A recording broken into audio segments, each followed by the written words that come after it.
Which leads me to this. What happens to be your New Year resolution? I'm raising my hand because I'm still trying to figure it out, and typically I fail. However, I think that's about to change. Perhaps I need to say no goals. No, let's say wish lists. In this case, perhaps just one word. And this gentleman is going to help me better understand that. I'm referring to Mr. Jon Gordon. He advises Fortune 500 companies, the NFL, the NBA, college coaches. I could go on and on. Oh, by the way, shall I mention he's also an author? But today he's kind enough to join us right here on the Live Zone. Mr. Gordon, good to see you, sir, and welcome to the show. Good to see you. I'm glad you're not going to do resolutions this year. Well, I guess I'm starting off on the right track then, sir. If it's coming from you. It's such an honor to speak with you. I have followed you for quite some time and know of your work. Obviously, you heard me make mention of the best-selling author of the well-loved books on behavior change and positive mindset.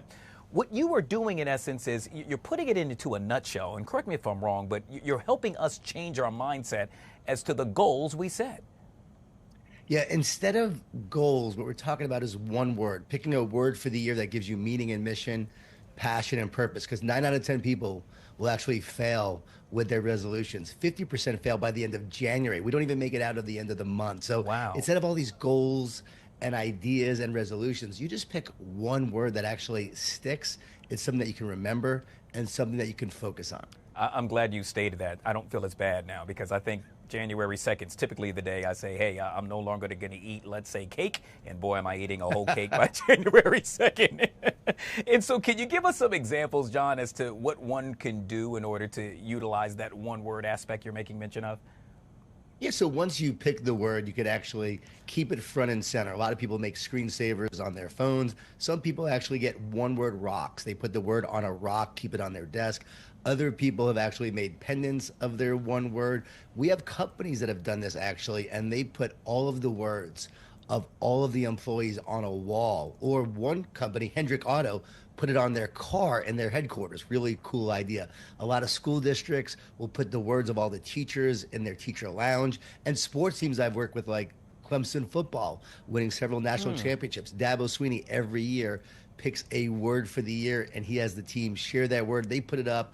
Other teams will take their words with them on the road in the locker room. They put their words up. So it's a great way to remind yourself of the word. If you're a family, you can actually make paintings of your word. We have a lot of families that do separate paintings for each member of the family, and then they put the painting up in their kitchen or their living room as a reminder of their words for the year. They say there's no dumb questions, but I got to ask, and that is a lot of folks, obviously, each and every year, they say, you know what, I want to lose weight. And so in this case, if we're talking about one word, should that word be diet? I wouldn't make it diet. I would make it something that gives you meaning and mission, passion and purpose. Perhaps it would be fit or health or, I'm trying to think of something funny that might get you going or get you motivated, but something that actually gives you something to look forward to. Diet is not something that's going to excite you, right? One year my word was purpose. I wanted my purpose to be greater than my challenges. So you might even pick thinner as your word or better as your word, something that makes you feel great, maybe energized as your word. What's the outcome you want from actually looking and feeling better? In this case, mine would be abs. I just want at least 2 right here. Hey, Jon, what happens when we feel as if we don't reach our goals? A lot of times that's the problem with goals is you feel like a failure. So you have these goals set and then you don't meet them, you don't hit them, you feel like a failure. I'm really big on process, big on commitments. Commitments are greater than goals. So you got this goal. You have to have a goal. It's okay to have a goal, but what will you commit to achieve your goal? So now you're focused on the commitment, the process along the way that will help you take you to your goals. And you know what? We all fail. We all have mistakes. We all have setbacks along the way. When that happens, don't get discouraged. Don't get down. Just get better tomorrow. Just get better. You know what? What can I do today or tomorrow that will make me better? And you focus on that, and that will keep you going. I never allowed my setbacks to keep me back. I've had setbacks, but I always look forward, and I encourage others to do the same. It's that quarterback that throws an interception. You throw the interception, it's okay. You come back, and then you make another one, just like Jaden Daniels last night. I absolutely love that. It's funny you made mention of that. As you could probably tell, I'm a Commanders fan, being based right here in Hey, Washington, I've been D.C. watching them, and that is leadership right there.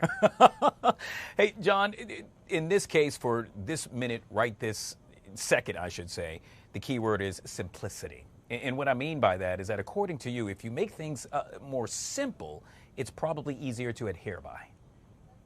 Simple is powerful. We so often make things complex, and then clutter leads to inaction and a lack of success and also failure. But when there's simplicity there, simple is power, then you create results. Why? Because you can take action. When it's simple, you take action, and action is actually what creates results. So I'm really big on the one word and then habits that bring your one word to life. Like one year, my word was serve. Okay, what am I going to do to serve others and impact others? Well, I fly a lot. I speak all over the country. So when I'm on planes, you know how I serve? I help people with their luggage to put it up in the overhead bin, and I help people bring it down. I don't care who you are. I'm going to help you whether you like it or not. And so I am serving that way, but it's a way I can put my serving into practice because it's simple. Last but not least, how do I know if that one word is really the right word? I'm just thinking about so many other words that could perhaps maybe intervene or take my thought process away from that right word. That's such a great question. That's the most important question of all. Like, what's your word and the why behind it? Because it's the why that gives it power. It can't be just any word. It has to be a word that has some meaning behind it.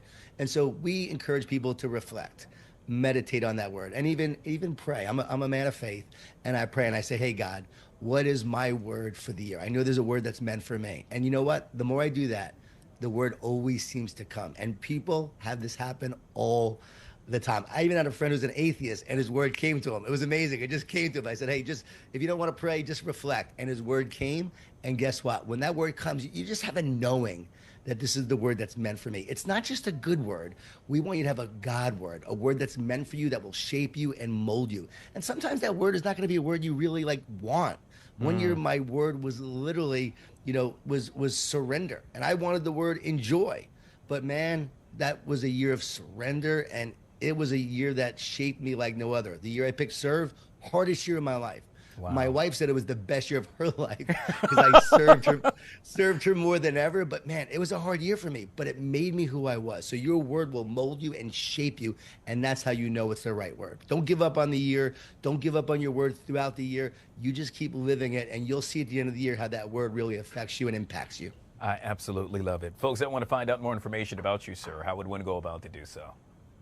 Thanks so much for saying that. Just go to jongordon.com, Jon Gordon.com. I'm also on social media all over the place, Jon Gordon, Jon Gordon, and I'm sharing a lot of tips along the way. Just, it's my mission is to help people live their best life.